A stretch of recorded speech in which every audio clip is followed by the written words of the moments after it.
খুব আনন্দ পাবেন। তাহলে আমরা এই গোপীনাথের কথাটা আমরা আজকে বলবো। অগ্রদ্বীপে শ্রী গোবিন্দ ঘোষ প্রভু শ্রী গোপীনাথ বিগ্রহ সেবার কাহিনী আপনারা মনোযোগ দিয়ে শ্রবণ করুন। শ্রীমন মহাপ্রভু লীলা কাহিনীর মধ্যে আমরা তিনজন গোবিন্দকে দেখতে পাই। প্রধান পরিকর হিসাবে যথা শ্রীরামপুরীতে মহাপ্রভুর অঙ্গসেবক গোবিন্দের কর্তা যিনি রচনা করেছেন, লিখেছেন, সেই গোবিন্দ ঘোষের কথা। এবং অগ্রদ্বীপের গোবিন্দ ঘোষ শ্রীমন মহাপ্রভু যখন পুরীধাম হইতে বৃন্দাবন যাত্রা মনস্থ করেন, তখন তিনি গৌরদেশ হইয়া সকলকে দর্শন দিয়া ধামে যাইবেন, মানে বৃন্দাবনে যাইবেন, এইরূপ সংকল্প করিয়াছিলেন।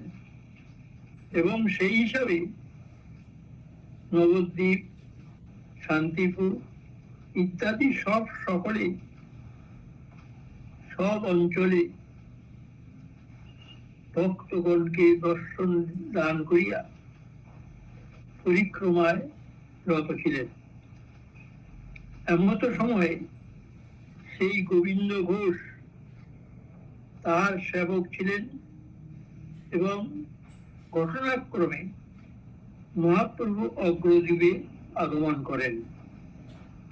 একদিন প্রসাদ পাইবার পর তিনি এই গোবিন্দের নিকট একটু মুখ শুদ্ধি হরচুকি চাইয়াছিলেন এবং তৎক্ষণাৎ গোবিন্দ গ্রামের ভিতর ভ্রমণ করিয়া কোন গৃহস্থীর নিকট হইতে তাহার সংগ্রহ করিয়া আনেন এবং তাহাতে কিঞ্চিত বিলম্ব হয়, একটু দেরি হয়ে যায়। একটু মনোযোগ দিয়ে শুনবেন, নাহলে আস্বাদন করতে পারবেন না। একটু মনোযোগ দিন। তখন উনি বুঝলেন, একটু বিলম্ব হলো তো, অর্থ কি চেয়েছিলেন মহাপ্রভু। তখন উনি বুঝলেন যে রোজই তো মহাপ্রভু এই মুখ শুদ্ধি হর্তকি লাগিবে এবং সেই জন্য কিছু সঞ্চয় করিয়া রাখিলেন, কিছু রেখে দিলেন। পরদিনও সেইভাবে মহাপ্রভু যখন মুখ শুদ্ধি চাইলেন, গোবিন্দ তৎক্ষণাৎ তাহাকে দিলেন।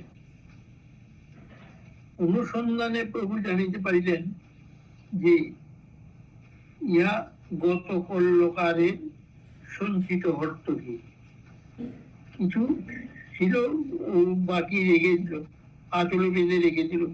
মহাপ্রভু কালকে আবার চাইবে, আমি দিয়ে দেবো, আর গ্রামের মধ্যে যেতে হবে না। ইহাতে মহাপ্রভু খুবই অসন্তুষ্ট হইলেন। অসন্তুষ্ট ভাবে বলিলেন যে গোবিন্দ, তোমার এখনো সঞ্চয় বুদ্ধি যায় নাই যে কালকের জিনিস সঞ্চয় করে রেখেছ, আজ আমাকে দিবার জন্য। অতএব তোমাকে আমি আর সঙ্গে লইতে পারবো না, আমি তোমাকে নিয়ে যাব না। তুই বাবাজি হয়ে সঞ্চয় বুদ্ধি করছো। সন্ন্যাসী সঞ্চয় করে, রোজ ভিক্ষা করবে, নাম করবে, তবে প্রসাদ পাবে, তবে তো। আর তুমি আজকে যদি কেউ অনেক চাল ডাল তরকারি দিয়ে দেয়, তোমার এক সপ্তাহ খাবার হয়ে গেলে তুমি তো আর এক সপ্তাহ নাম করতে যাবে না, কোথায় যাবে না। অতএব তোমাকে আমি আর সঙ্গে দেব না। গোবিন্দের মস্তকে যেন বিনা মেঘে বজ্রাঘাত হইল। হায় হায় রে, কি হলো? বাবু কি বললেন? এবং তিনি স্বীয় দোষ স্বীকার করিয়া, নিজের দোষ স্বীকার করে অনেক ভাবে তার দুঃখের কথা জানাইলেন। প্রভু, আপনি এই কথা বলবেন না, আমি আপনার সঙ্গে যাব। অনেক ক্রন্দন করিলেন, কিন্তু তথাপি মহাপ্রভু বলিলেন যে, গোবিন্দ, তুমি মন খারাপ করো না, তোমার দ্বারা আমি এক মহান কার্য করাইব এবং আমি আবার আসিব, তুমি চিন্তা করো না। কিন্তু গোবিন্দের মন তখন বিরহ অনলে জর্জরিত এবং বাস্তব দৃষ্টিতে মনে হয় যেন লঘুভাবে গুরুদণ্ড হইল, তাই না? এই সামান্য অপরাধে আমাকে এত বড় গুরুদণ্ড দিল। কিন্তু মহাপুরুষগণের কৃপা যে কিভাবে তাহার উপর বর্ষণ হইবে তাহার কোনো বিধি লব্ধ নিয়ম নাই। অনেকটা দেনুরে বৃন্দাবন দাস ঠাকুরের উপর নিতাই চাঁদের ব্যবহারের সমতুল্য। ওটা আরেকদিন আমরা তোমাদের শোনাব। যাই হোক, এইভাবে শ্রী গোবিন্দ এইভাবে গোবিন্দকে আশ্বস্ত করিয়া মহাপ্রভু অগ্রদ্বীপ ত্যাগ করিলেন এবং বিরোহী গোবিন্দ মানসে মহাপ্রভু ধ্যানে নিজেকে নিযুক্ত করিলেন এবং গঙ্গা তীরে একখানি কুটির বানাইয়া গৌরাঙ্গ ভজনে আবিষ্ট হইলেন। এমত সময় একদিন গঙ্গা স্নান করিবার কালে তিনি দেখেন যেন একখানি পোড়া কাষ্ঠ তাহার গায়ে আসিয়া লাগিল। বিরক্ত হইয়া তিনি তাহা দূরে সরাইয়া দিলেন। পুনরায় আবার ভাসিতে ভাসিতে সেই পোড়া কাঠখানি আবার তাহার দিকে আসিতে লাগিল। তিনি তাহা উঠাইয়া গঙ্গা তীরে ফেলিয়ে দিলেন। বারে বারে আসে, মাথায় লাগে। সবই মহাপ্রভুর খেলা। এমত সময় তিনি গোবিন্দকে স্বপ্ন দিলেন যে, তুমি যাহাকে পরাকাষ্ঠ ভাবিতেছ উহা যত্ন করিয়া কুটিরে রাখিয়া দাও। এবং অবশেষে তিনি তাহাই করিলেন। মহাপ্রভু যা বললেন তাই করলেন। ওটাকে পর দিবস প্রাতে গোবিন্দ দেখেন যে আসলে সেটি পোড়া কাঠ নয়, একখানি কালো পাথর। অবাক বিস্ময়ে গোবিন্দ ভাবিতে লাগলেন যে একই প্রকারে সম্ভব? পোড়া কাঠ কিরূপে প্রস্তরে পরিণত পাথর হয়ে গেল? কি করে কাঠ পাথর হয়ে যায়? এবং তখন তিনি ভাবিতে ভাবিতে নিশ্চিত হইয়া মহাপ্রভু প্রচ্ছন্ন লীলা এবং নিশ্চিত মহাপ্রভু সত্যই আসবেন। মহাপ্রভু সত্যই এখানে আসবেন, কারণ তিনি যাত্রাকালে এইরূপ ইঙ্গিত দিয়েছেন। অবশেষে সত্যই একদিন অগ্রদ্বীপে নতুন করিয়া প্রাণ সঞ্চার হইল। এবং সকলে শুনিলেন যে গৌরাঙ্গ মহাপ্রভু আবার অগ্রদ্বীপে আসিতেছেন, এবং ইহা শোনার সাথে সাথে সকলে মহাপ্রভুর এবং ভক্তগণের সেবার নিমিত্ত যথাযোগ্য সব ব্যবস্থাদি করিলেন, এবং গোবিন্দ মহাপ্রভু অধরামৃত প্রসাদ পাইলেন। এমতো সময় হঠাৎ মহাপ্রভু গোবিন্দকে সঙ্গোপনে বলিলেন যে, গোবিন্দ, প্রস্তরখানি পাইয়াছ তো? পাথরটা পেয়েছ তো? গোবিন্দ তখন সম্মতি সূচক ইঙ্গিত করিলেন। মহাপ্রভু বলিলেন যে, কল্ল মানে আগামীকাল ইহার দ্বারা শ্রী বিগ্রহ নির্মাণ করিয়া সেবা স্থাপন করিব আগামীকাল। গোবিন্দ তখন স্পষ্টই বুঝিলেন যে এই যে স্বপ্ন তিনি পাইয়াছিলেন তার হোতা কে বলছেন আমাকে এই স্বপ্নে। পর দিবস অন্তর্যামী প্রভুর বাসনা পূরণের নিমিত্ত অযাচিত ভাবে এক সুদক্ষ ভাস্কর মানে শিল্পী আসিয়া উপস্থিত হইলেন, এবং মহাপ্রভুর বাসনা অনুযায়ী সেই ভাস্কর শিল্পী শ্রীমূর্তি অতি অল্প সময়ের মধ্যে নির্মাণ করিয়াছিলেন।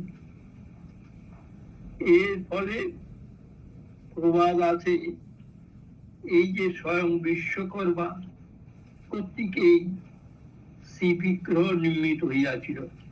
লোকে বলা বলি করে এটা বিশ্বকর্মা এসে বানিয়ে দিয়ে গেছেন। অবশেষে মহাপ্রভু সহস্তে সেই শ্রী বিগ্রহ প্রতিষ্ঠা করিয়া তার প্রাণ সঞ্চার করিলেন এবং নামকরণ করিলেন গোপীনাথ বিগ্রহ রূপে। নাম রাখলেন গোপীনাথ।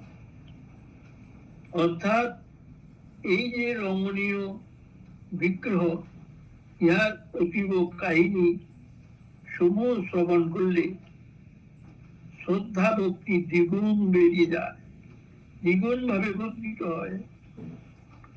অবশেষে কালনায় গৌরীদাস পণ্ডিতকে যেরূপ মহাপ্রভু বিগ্রহ সেবাদান করিয়া শোকে সান্ত্বনা দিয়েছিলেন, এক্ষেত্রে তেমনি মহাপ্রভু গোবিন্দকে বলিলেন যে, গোবিন্দ, এই যে তোমার গোপীনাথ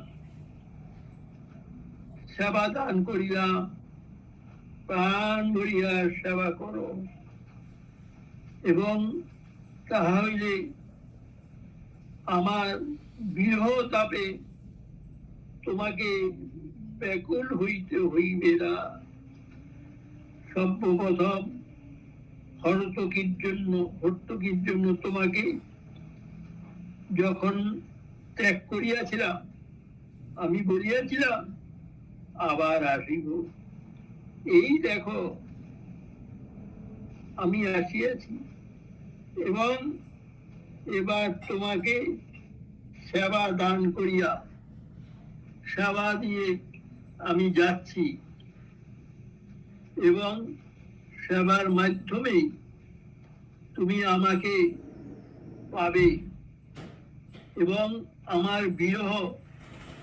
আমার বিরহে ব্যাকুল হইও না। তুমি খালি কাঁদছো, আমি তো বিগ্রহ দিয়ে দিলাম, আর তোমার তো কান্নাকাটি থাকার কথা নয়, তুমি সেবা করো আর থাকো। মহাপ্রভু বলে গেলেন। তদুপরি মহাপ্রভু আরো তাহাকে বলিলেন যে তুমি এই গোপীনাথ সেবা করো এবং বিবাহ করো, এবং কারণ শ্রী ভগবান তোমার মাধ্যমে জীব জগৎকে দেখাইবেন যে তিনি কিরূপ ভক্ত বৎসল। এখানে মনোযোগ দিয়ে শুনবেন, মনোযোগ দিয়ে না শুনলে বুঝতে পারবেন না। তখন মহাপ্রভু আরো তাকে যা বলিলেন, আবার বলছি, মহাপ্রভু তাকে বলিলেন যে তুমি এই গোপীনাথ বিগ্রহ সেবা করো এবং বিবাহ করো, এবং শ্রী ভগবান তোমার মাধ্যমে জীব জগৎকে দেখাইবেন যে তিনি কিরূপ ভক্ত বৎসল। তখন কিন্তু গোবিন্দ কিছুই বুঝিতে পারলেন না যে কেন মহাপ্রভু তাহাকে বিবাহ করিতে বলিলেন এবং তাহার ভবিষ্যৎ কি হইতে পারে। যেমনটি দেখা যায় মুকুন্দ রঘুনন্দনের বেলায়। ওগুলি আরেকদিন বলা যাবে যদি শুনতে চাও। তবে কথা হলো, মহাপ্রভু যে বিবাহ করতে বললেন, আমি বাবাজি আমাকে আবার বিবাহ করতে বললেন, প্রভুর কথা অমান্য তো করা যাবে না। এই ঘটনার পর মহাপ্রভু অগ্রদ্বীপ ত্যাগ করিয়েছেন, চলে গেলেন অগ্রদ্বীপ ছেড়ে, এবং গোবিন্দ গোপীনাথের সেবায় আত্মনিয়োগ করলেন এবং ক্রমশ মহাপ্রভুর আদেশ পালনার্থে বিবাহ বন্ধনে আবদ্ধ হইলেন এবং একটি পুত্র সন্তান লাভ করিলেন। কিছুদিন পরে নাবালক সন্তানটিকে রাখিয়া গোবিন্দের স্ত্রী ইহলোক ত্যাগ করিলেন, চলে গেলেন। শোকার্ত গোবিন্দ পড়িলেন এক মহা সমস্যায়। আয় আয়, মহাপ্রভু বলে আবার সব নিয়ে গেল, আমাকে বিবাহ করতে বললো, সন্তান হলো, আমার স্ত্রীকে আবার নিয়ে চলে গেল। শোকার্ত গোবিন্দ পড়িলেন এক মহা সমস্যায়। নাবালক পুত্রটিকে লইয়া কি করিয়া একা সন্তান পালন করিবেন এবং ঠাকুর সেবা করিবেন। সেবার নানা প্রকারের ত্রুটি হইতে লাগিল। হবেই তো, স্ত্রী নেই, এদিকে বাচ্চা বা ছেলে, এই রূপে সন্তানটি এবং স্ত্রী বিগ্রহের যখন 5 বছর বয়স হইল, তখন তিনি গোপীনাথকে বাৎসল্য স্নেহে সেবা করিতে মনস্থ করিলেন। অনেকটা মথুরার মধুমাই এর মদন মোহন সেবার নেয়।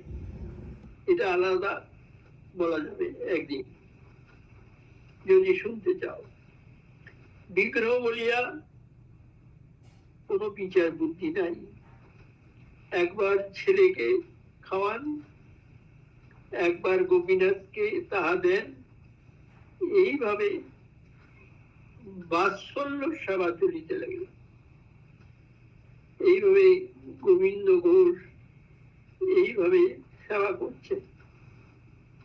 কিন্তু লীলাময় গোপীনাথ চান তার ভক্তের সাধন জীবনকে ধন্য করিতে।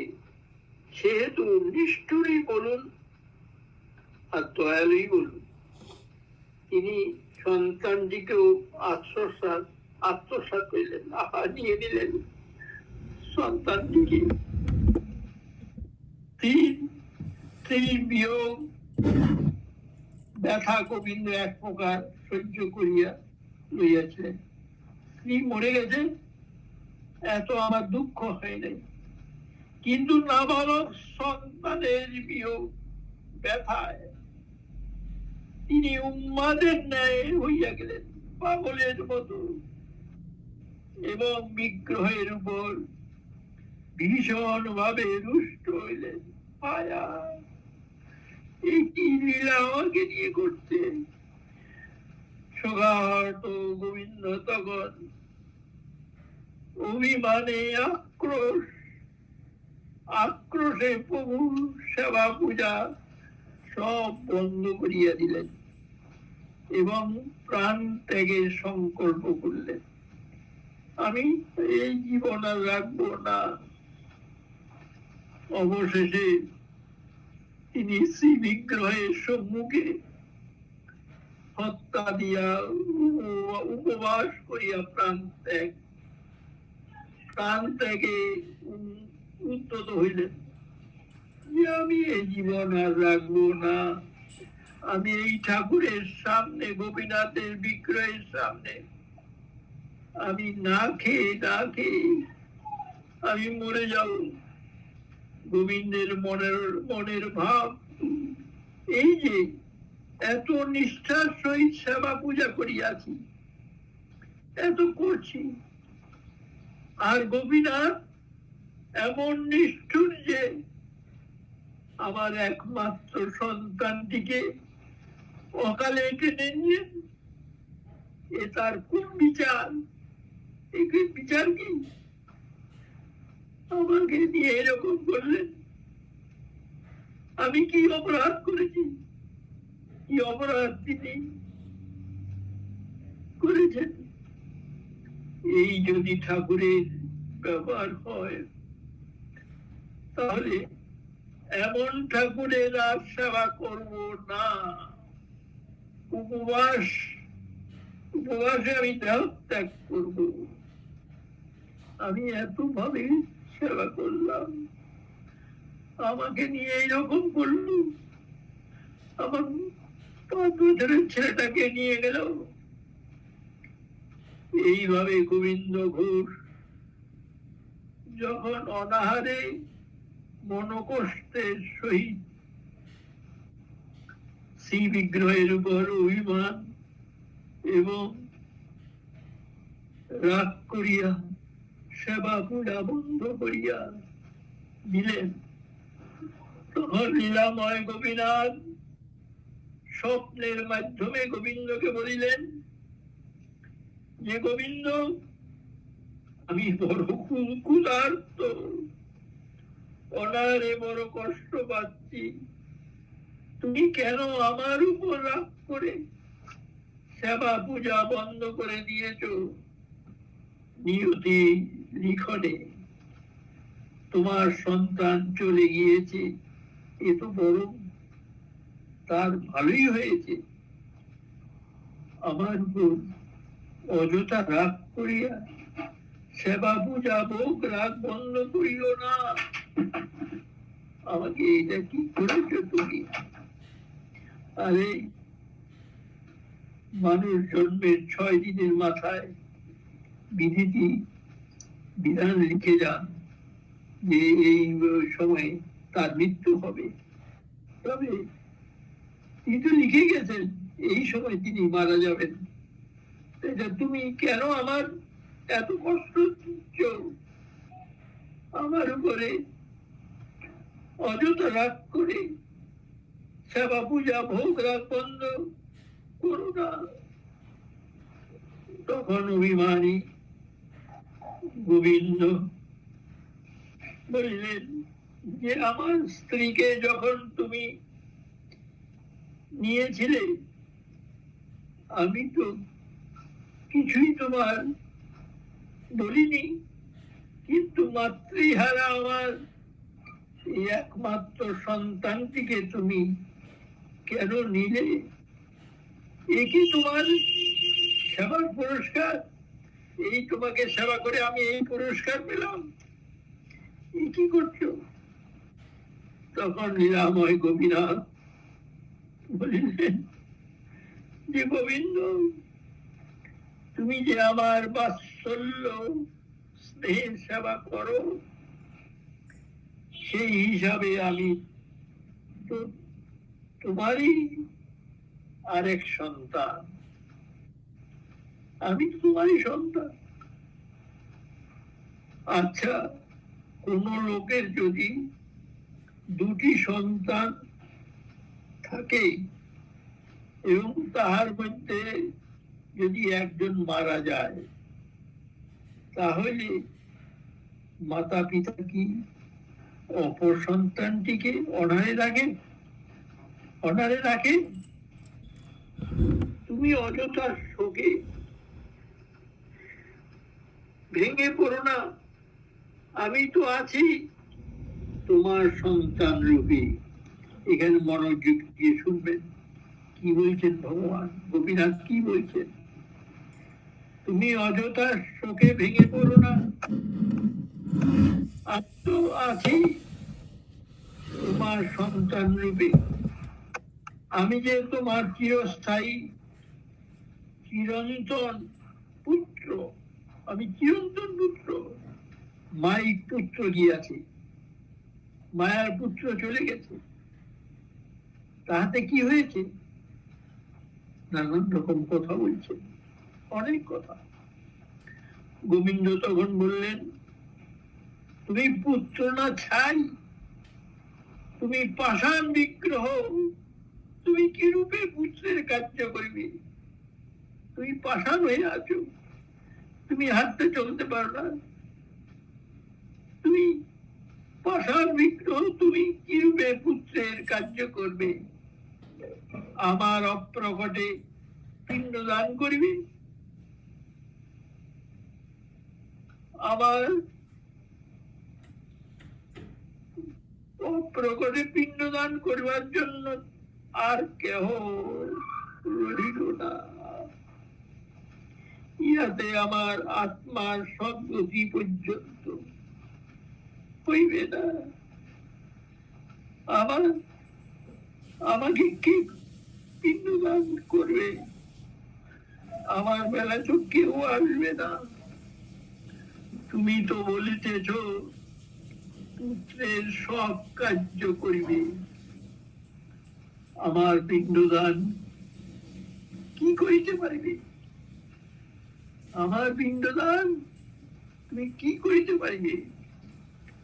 তখন লীলাময় ভক্তবৎসল এই গোপীনাথ তাহার ভক্তের নিকট প্রতিজ্ঞা করিলেন যে গোবিন্দ পিণ্ডদান ব্যাপারে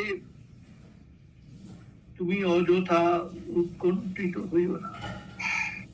আমি তাহার নিকট শপথ করিতেছি, তোমার নিকট আমি শপথ করছি যে তোমার অবর্তমানে তোমার আত্মার সদ্গতির জন্য শ্রাদ্ধাদি পিণ্ডদান করব, সব কার্য আমি করব, তুমি নিশ্চিত থাকো। আমি শপথ করে বলছি। শ্রী বিগ্রহের নিকট এইরূপ আশ্বাস বাণী প্রাপ্ত হইয়া গোবিন্দ আবার ভগ্ন হৃদয়ে সেবা পূজা চালু করলেন। শুনে আবার সেবা পূজা আরম্ভ করলেন। রান্না টান্না না খেয়ে আছে তো অনেক, 3 দিন ধরে 4 দিন ধরে না খেয়ে আছে, এবং এইভাবে দিন কাটতে লাগলো। ইয়ার কিছুদিন পরেই গোবিন্দ ঘোষ ইহলোক ত্যাগ করিলেন, মারা কিছুদিন পরে, এবং মৃত্যুর পূর্বে সেবার এবং সেবকের সুগন্ধস্ত সব করিয়ে গেলেন, সবাইকে বলিয়ে গেলেন। এই মন্দিরের প্রাঙ্গণেই ঘোষ প্রভুর সমাধি দেওয়া হইল। মন্দিরের পাশে গেলেই দেখতে পাবেন আপনারা যে ঘোষ প্রভুর সমাধি এখনো আছে, যা অদ্যাপি বিদ্যমান, এখনো দেখা যায়।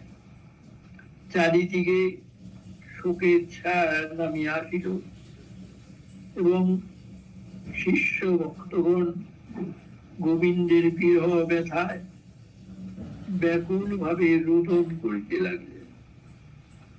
আর রোদন করতেন শ্রী বিগ্রহরূপী সন্তান শ্রী গোপীনাথ। গোপীনাথ কাঁদছেন, চলে গেলেন তো।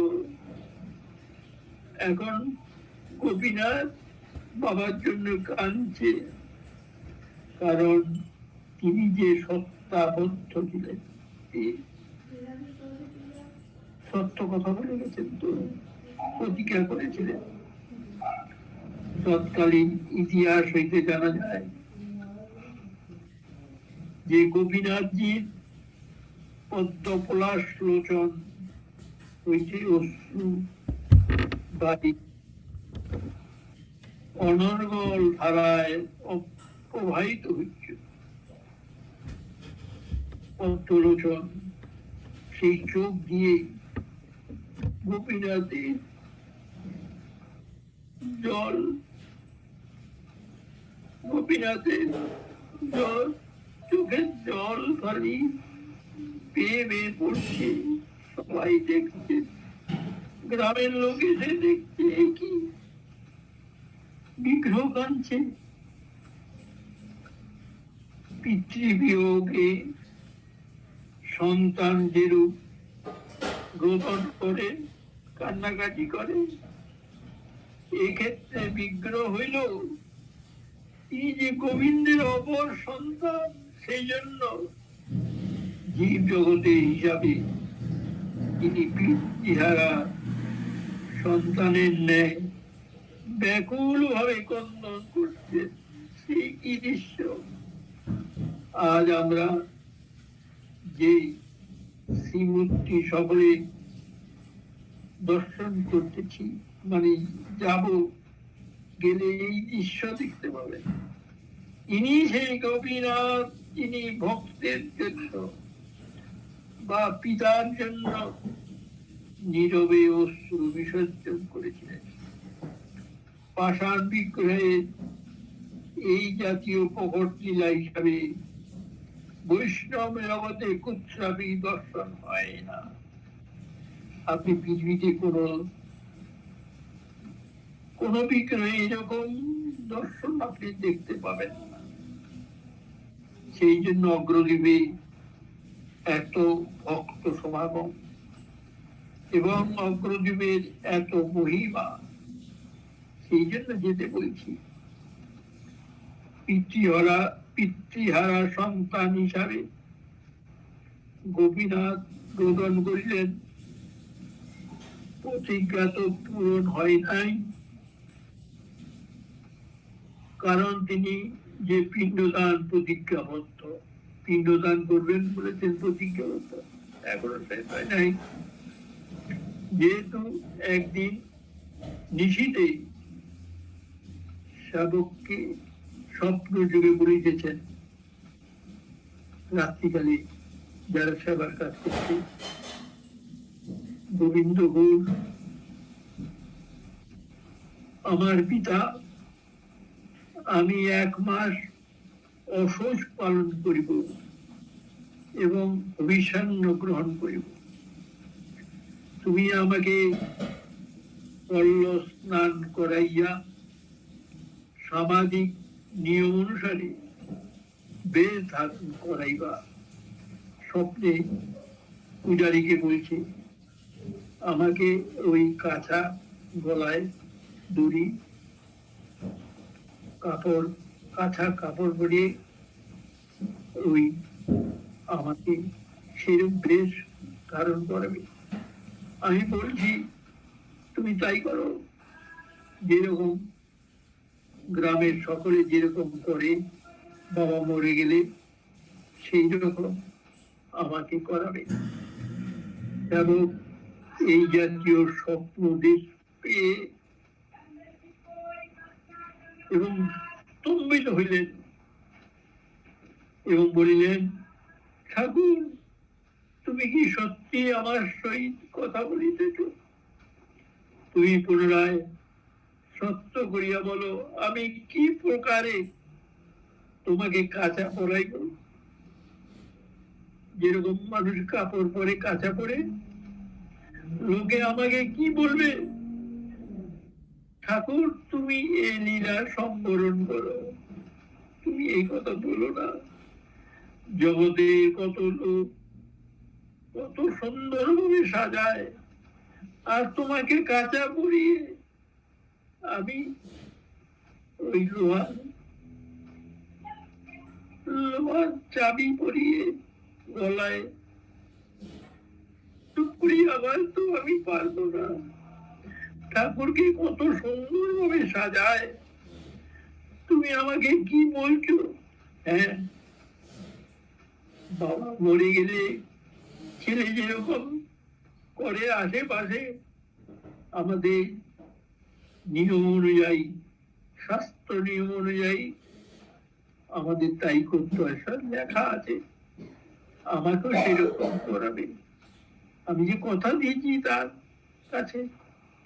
তখন ভক্ত বৎসল গোপীনাথ প্রত্যুত্তর করিলেন, আমি আমার পিতার নিকট প্রতিশ্রুত আছি যে আমি তার শ্রাদ্ধ করিব। মাসান্তে আমি শাস্ত্র মতে সভ্য সমক্ষে সমুদয় শ্রাদ্ধ কার্যাদি করিব এবং নিজ হস্তে পিণ্ডদান করব। আমি যে কথা দিচ্ছি বাবাকে, তুমি আমার আজ্ঞা অনুসারে সমুদয় কার্য করো, তোমার কোনো ভয় নাই। সেবক পড়িলেন সংকটে, কিরূপে তিনি শ্রী বিগ্রহকে অভিসন্ন ভোগ দিবেন, আর কিরূপে বা তাহাকে অসহজ বেশে সজ্জিত করিবেন। আমি কোথায় বা লোকে 56 ভোগ দেয়, কত কত রূপে রান্না করে, কত সুন্দর সুন্দর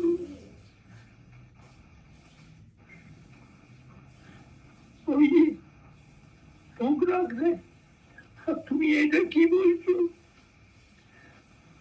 আমি অসহজ বেশে সজ্জিত করবো, তাকে কি এবারে সাজাবো? এ কি কোনো সেবক পারে? পৃথিবীর কেউ পারে বিগ্রহকে এইভাবে করতে? কিন্তু বৈষ্ণব জগতে আজ্ঞা বলবান, সে আজ্ঞা হইয়াছে এবং সেই বিগ্রহের নিকট হইতে তখন তিনি লোকাচারের ভয়ে পরদিন গ্রামবাসীদের নিকট ইয়া সব ব্যক্ত করে সবাইকে ডেকে বললেন, দেখুন আমাকে এরকম ভাবে রাত্রে স্বপ্ন দিয়েছে এইরকম করতে, আপনার বলুন আমি কি করব? পূজারি বলছে। এবং সকলে সমবেত হয়ে মত দিলেন যে সেই বিগ্রহের ইচ্ছার উপর কোনো কথা বলা চলে না। বিগ্রহ যখন আপনাকে বলেছে, আপনি আর দ্বিধা করবেন না। যে শ্রী বিগ্রহের ইচ্ছার উপর কোনো কথা বলা চলে না, তাই করা হোক, সেটা আপনারা করুন। গ্রামের লোক সকলে চলে। গোবিন্দ ঘোষ তখন তার ইহলোকে নাই, ইহলোক ছেড়ে চলে গেছেন। থাকিলে তিনি দেখিতেন যে তাহার সেবিত বিগ্রহের করুণার ধারা তাহার উপর কিভাবে বর্ষিত হইতেছে। অবশ্য তিনি প্রকট থাকিলেও নিশ্চিত সবই দেখিয়াছেন অপ্রকটে। তিনি দেখছেন। এই সংবাদ লোকমুখে প্রচার হইলে, লোকমুখে প্রচার হয়ে গেলে লক্ষ লক্ষ লোক অগ্রদীপে সমাগত হইলেন এবং শ্রী বিগ্রহের এইরূপ অসহজ বেশ দর্শন করে হায় হায় কম্পন করতে লাগলেন। হায় হায় কি বিগ্রহ দেখছি, লক্ষ লক্ষ লোক। সেই বিগ্রহ দেখার জন্য আপনাদের কাছে আজ আমি এই পাঠটা করছি। আপনারা যদি ভাগ্যে থাকে যাবেন, দেখে আসবেন। পৃথিবীর মধ্যে এরকম করুণ দৃশ্য দেখা যায় না। গোবিন্দ ঘোষের আত্মার প্রতি শ্রদ্ধা নিবেদন করতে সকলেই চললেন। বালক বৃদ্ধ যুব পুরুষ নর নারী সকলে এক বাক্যে বলতে লাগলেন, যেমন ঠাকুর তেমন ভক্ত, যেমন দাস তেমন প্রভু, যেমন পিতা তেমনি পুত্র। কথিত আছে, কথা আছে যে বিগ্রহ রূপী গোপীনাথ সত্য রক্ষার নিমিত্ত সর্বসমক্ষে নিজ হস্তে পিতৃস্বরূপ গোবিন্দকে পিণ্ডদান করিয়াছিলেন। সেইরূপ অভূতপূর্ব লীলা বৈষ্ণব জগতে কেন ভক্তি জগতে উচ্চাপি হয় নাই বা হইবে না, এইরকম দৃষ্টান্ত আর কোনোদিন হবে না। ভক্তের জন্য ভগবান বহু প্রকার ত্যাগ স্বীকার করিয়াছেন, কিন্তু বিগ্রহরূপী ভগবান তার প্রিয় ভক্তের জন্য অসহ্য পালন করিয়াছেন। 1 মাস ধরিয়া হবিষান্ন গ্রহণ করিয়াছেন। অবশেষে সর্বসমক্ষে পিণ্ডদান পর্যন্ত করিয়াছেন। ইহা একমাত্র অগ্রদ্বীপে হইয়াছিল। ইহার কোন যা ঐতিহাসিক যুগের কাহিনী নয়, 500 বছর আগের কথা। এবং সেই জন্য অগ্রদ্বীপে এই উৎসবের এত মহিমা। কলিহত জীবন অদ্যাপি এই লীলা স্মরণে অশ্রুবাড়ি সিঞ্চন করেন। এখন ভক্তের প্রতি ভগবানের কৃপা কৃতজ্ঞতার সহিত স্মরণ করেন। এখন মনে এই প্রশ্ন জাগে যে, ধরুন গোবিন্দের সেই পুত্রটি যদি শৈশবে না মারা যেতেন, তাহলে তিনি বড়জোর 30, 40 কি 50 বছর অব্দি পিতার বার্ষিক পিণ্ডদান করতেন। যেহেতু যা লোকে করে 30-40 বছর পিণ্ডদান করে, বাৎসরিক কাজ করে, কিন্তু সেই সন্তানের মৃত্যুর পর পিণ্ডদান আর কেউ করিত না। আর করতে করে, একজন বাবা মরে গেলে 40-50 বছর পর্যন্ত করে, তারপর বন্ধ হয়ে যায়, করে না। কিন্তু সেই সন্তানের মৃত্যুর পর পিণ্ডদান আর কেউ করিত না। ইহাই বাস্তব জগতের হিসাব। কিন্তু দেখুন, আজ বিগ্রহরূপী গোপীনাথ পুত্র হিসাবে প্রায় 500 বছর হয়ে গেছে, এবং পিণ্ডদানও সেইরূপ চলবে এখনো পর্যন্ত। 500 বছর পূর্বে যে প্রপিতামহ অর্থাৎ ঘোষ প্রভু তার জন্য কেন এইরূপ আচরণ করেন, ইহার একমাত্র উত্তর শ্রী বিগ্রহের প্রতি আনুগত্য এবং ভক্তির চরম নিদর্শন হিসাবে। গোবিন্দ ঘোষ প্রকট না থাকিলেও সেই ভক্তবৎসল গোপীনাথ যদ্যাপিও বিরাজমান, এবং তাহার প্রতি শ্রদ্ধার্ঘ্য নিবেদন এই অসহ্য পালনে মুখ্য উদ্দেশ্য। ঘোষ প্রভুর বংশধরগণের চরণে শত কোটি দণ্ডবত প্রণাম।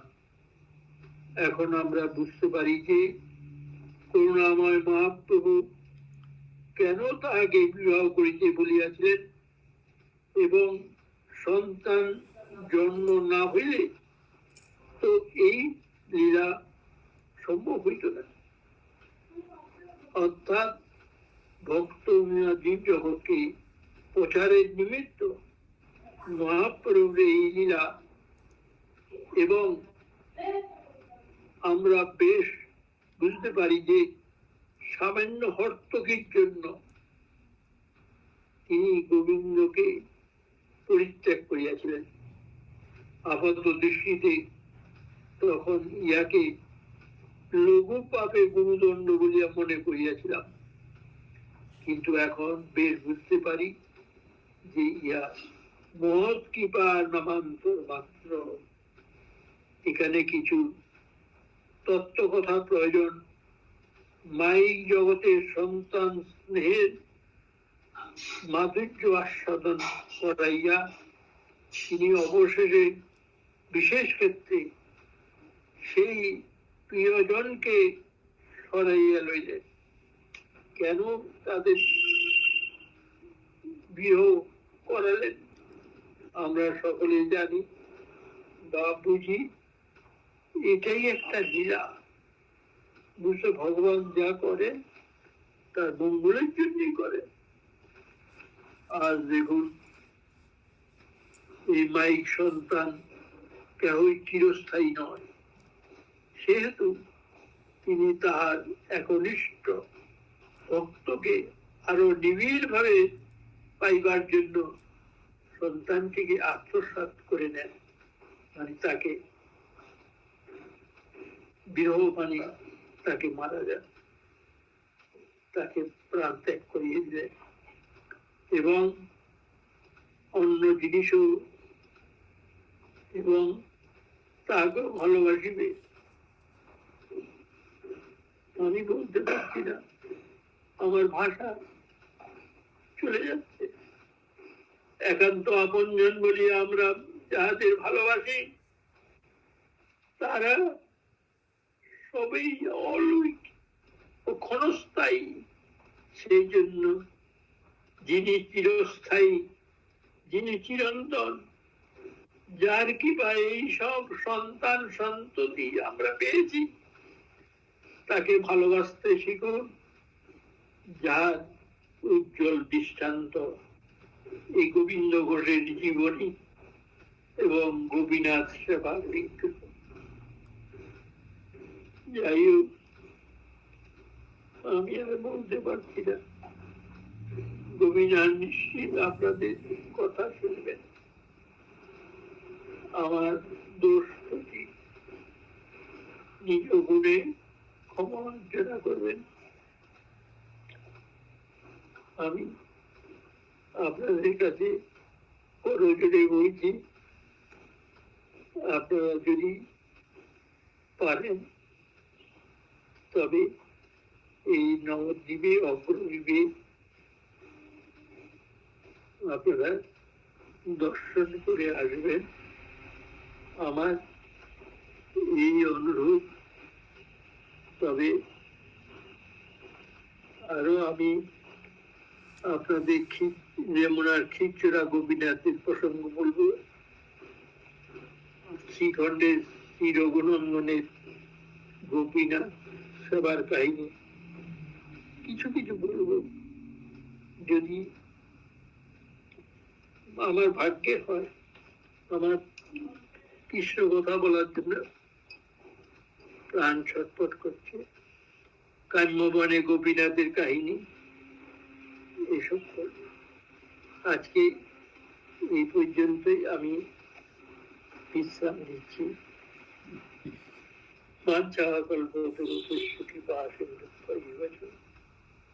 পতিতানানুপাপনেভ্যো বৈষ্ণবেভ্যো ভজনিতাই গৌর রাধে শ্যাম। জপ হরে কৃষ্ণ হরে হরে রাম ভজনিতাই রাধে শ্যাম জপ হরে কৃষ্ণ হরে রাম হরে রাম শ্রী গুরু প্রেমানন্দ নিতাই গৌর হরি হরি বল। জয় নিতাই বাপি।